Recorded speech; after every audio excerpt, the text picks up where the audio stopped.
wabarakatuh. Perkenalkan, nama saya Ana Wahyuning Tias. Di sini akan membahas tentang model pengembangan rencana pembelajaran di SD, SMP, dan SMA. Yang pertama yaitu model Banati. Model ini dikembangkan pada tahun 1968 oleh Bella H. Banati. Model yang dikembangkannya ini berorientasi pada hasil pembelajaran, sedangkan pendekatan yang digunakan adalah pendekatan sistem, yakni pendekatan yang didasarkan pada kenyataan bahwa kegiatan belajar mengajar merupakan suatu hal yang sangat kompleks, terdiri atas banyak komponen yang satu sama lain harus bekerja sama secara baik untuk mencapai hasil yang sebaik-baiknya. Model pengembangan sistem pembelajaran ini berorientasi pada tujuan pembelajaran. Selanjutnya yaitu tahap model desain pembelajaran Bella H. Banati. Tahap 1 merumuskan tujuan, tahap 2 mengembangkan teks, tahap 3 menganalisis kegiatan belajar, tahap 4 mendesain sistem instruksional, tahap 5 melaksanakan kegiatan dan mengetes hasil, tahap 6 mengadakan perbaikan. Yang kedua yaitu model KEM. Jero E. KEM berasal dari California State University di San Jose. KEM mengembangkan model desain instruksional yang paling awal bagi pendidikan. Model KEM memberikan bimbingan kepada siswa untuk berpikir tentang masalah-masalah umum dan tujuan-tujuan pembelajaran. Model ini juga mengarahkan para pengembang desain instruksional untuk melihat karakteristik para siswa serta menentukan tujuan belajar yang tepat.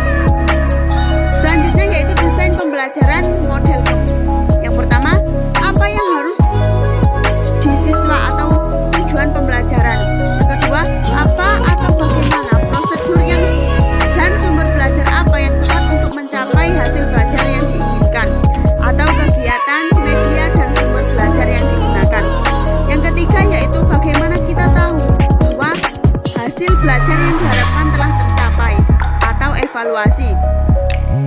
Selanjutnya yaitu langkah-langkah pengembangan desain model pembelajaran KEM terdiri dari 8 langkah, yakni yang pertama menentukan tujuan instruksional umum atau kompetensi dasar, yaitu tujuan umum yang ingin dicapai dalam mengajar masing-masing pokok bahasan. Yang kedua membuat analisis tentang karakteristik siswa. Analisis ini diperlukan antara lain untuk mengetahui apakah latar belakang pendidikan dan sosial budaya siswa memungkinkan untuk mengikuti program serta langkah-langkah apa yang perlu diambil. Yang ketiga yaitu menentukan tujuan instruksional secara spesifik, operasional, dan dalam KTSP adalah indikator. Dengan demikian, para siswa akan tahu apa yang harus dikerjakan, bagaimana mengerjakannya, dan apa ukurannya telah berhasil. Bagi guru, rumusan itu akan berguna dalam menyusun tes kemampuan atau keberhasilan dan pemilihan materi atau bahan belajar yang sesuai. Yang keempat, menentukan bahan atau bahan ajar yang sesuai dengan tujuan instruksional khusus atau indikator yang telah dirumuskan. Masalah yang seringkali dihadapi guru adalah banyak materi pelajaran yang harus diajarkan dengan waktu yang terbatas. Dengan demikian juga timbul kesulitan dalam mengorganisasikan materi atau bahan ajar yang akan disajikan kepada para siswa. Dalam hal ini diperlukan ketepatan guru dalam memilih dan memilah sumber belajar, materi, media, dan prosedur pembelajaran yang akan digunakan. Yang kelima yaitu penetapan penjajangan atau tes awal. Ini diperlukan untuk mengetahui sejauh mana pengetahuan awal siswa dalam mempelajari prasarana belajar untuk mengikuti program pembelajaran yang akan dilaksanakan. Dengan demikian, guru dapat memilih materi yang diperlukan tanpa harus menyajikan yang tidak perlu, sehingga siswa tidak menjadi bosan. Yang keenam yaitu menentukan strategi belajar mengajar, media, dan sumber belajar. Kriteria umum untuk pemilihan strategi pembelajaran yang sesuai dengan tujuan instruksional khusus atau indikator tersebut adalah efisiensi, keefektifan, ekonomis,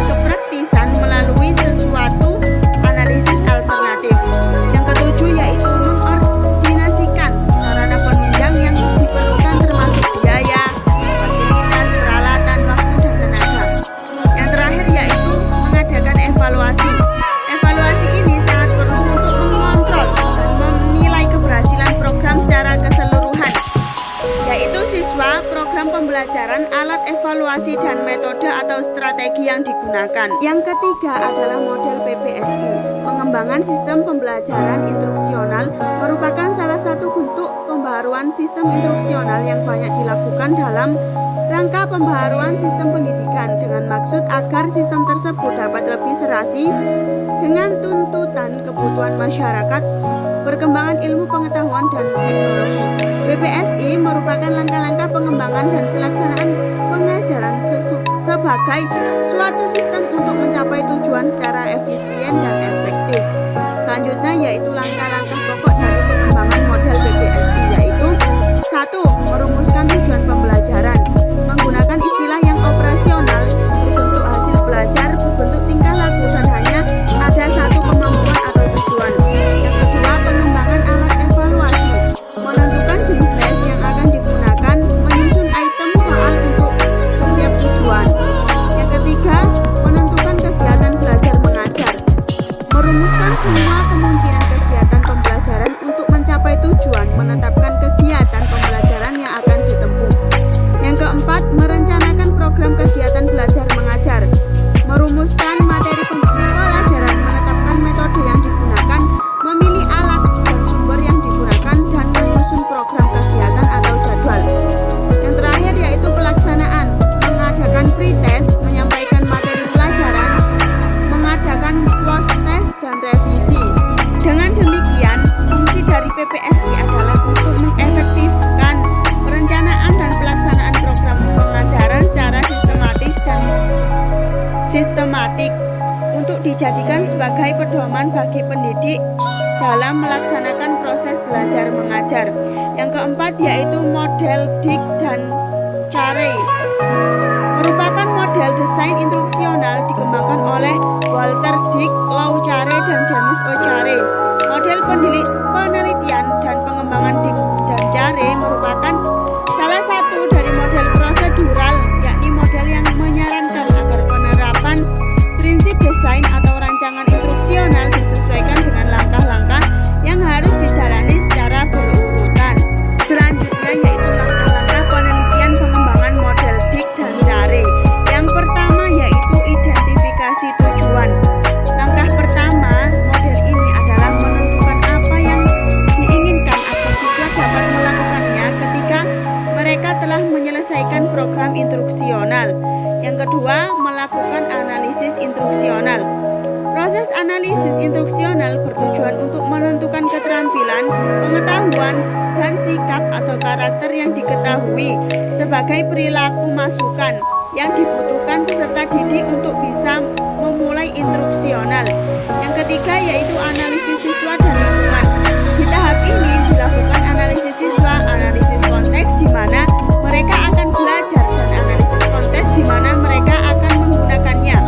Pilihan peserta didik, keterampilan, dan sikap yang sudah dimiliki akan digunakan untuk mendesain strategi instruksional.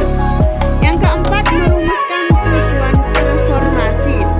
Pernyataan-pernyataan tersebut berasal dari keterampilan yang diidentifikasi dalam analisis instruksional. Keterampilan yang harus dipelajari, kondisi di mana keterampilan yang harus dilakukan, dan kriteria untuk kinerja yang sukses. Yang kelima, pengembangan tes acuan patokan. Berdasarkan tujuan performasi yang telah ditulis, langkah ini adalah mengembangkan butir-butir penilaian yang sejajar untuk mengukur kemampuan siswa seperti yang diperkirakan dari tujuan. Yang keenam, pengembangan siasat instruksional. Bagian-bagian dari strategi instruksional menekankan komponen untuk mengembangkan belajar siswa termasuk aktivitas pra-instruksional, prestasi isi, partisipasi siswa, penilaian, dan tindak lanjut. Yang ketujuh yaitu pengembangan atau memilih materi instruksional. Dengan demikian bahwa instruksional kita sudah termasuk segala bentuk instruksional seperti modul, panduan guru, overhead, transparansi, CD video, multimedia berbasis komputer, dan laman website untuk instruksional jarak jauh atau online. Yang kedelapan yaitu merancang dan melaksanakan penilaian formatif. Ada 3 jenis evaluasi formatif yaitu